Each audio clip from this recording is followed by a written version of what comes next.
This is a walnut box that I made for publication in Woodwork Magazine in May 2005. Its purpose is to illustrate some advanced woodworking techniques and to try to make them simple enough for the readers to follow. Some of the special features of this box are mitered finger joints, floating panel lid, inlaid edges along with the making of the inlay, use of Brousseau hinges, a routed base, and a sliding tray. The making and use of inlay adds a particular interest to this box.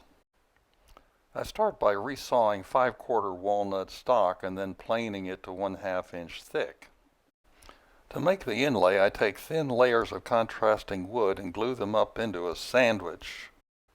I use various thicknesses of wood adding up to about 3/8 of an inch. Use cawls on the outside as you clamp the inlay strips together. Fitting the inlay into the edge of the stock requires routing a channel for it to fit. You must widen the channel until you get a perfect fit. Spread glue into the channels and then press the strips in place.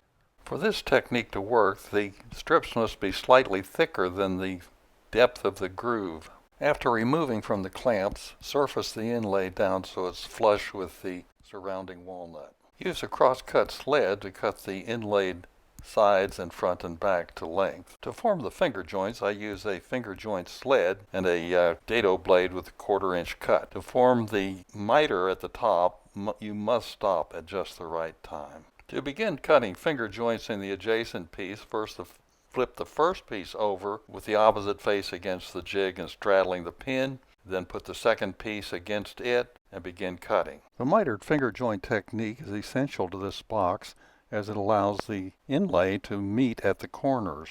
The technique is accomplished by using a miter gauge on the table saw, flipping one way and then the other.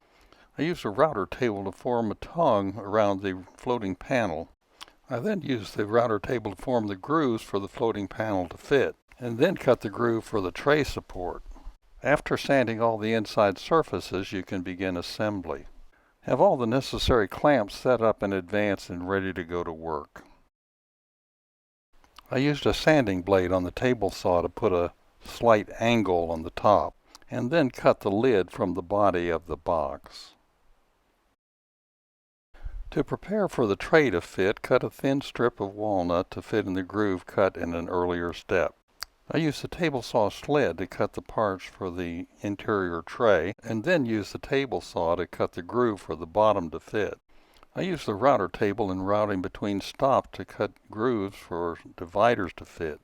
Assembly is easy using tape to pull the joints tight. I used miter keys in the corners to strengthen the joints. I use a router table to route a groove for a lift tab to fit in the lid. To make a base, I have used the same techniques that I used in forming the sides. To develop the profile on the underside of the base, I used the router table and a 3/4 inch bit. The next photos show how things fit together. To begin fitting the Brousseau hinges, I start by making a story stick the same length as the box. Then I carefully set the height of the router. I use a story stick to set up the stop blocks to control box travel on the router table. Flipping the story stick over allows you to set up for the matching mortise. Some minor chiseling will be required. It's always a pleasure to watch the way an oil finish brings the wood to life.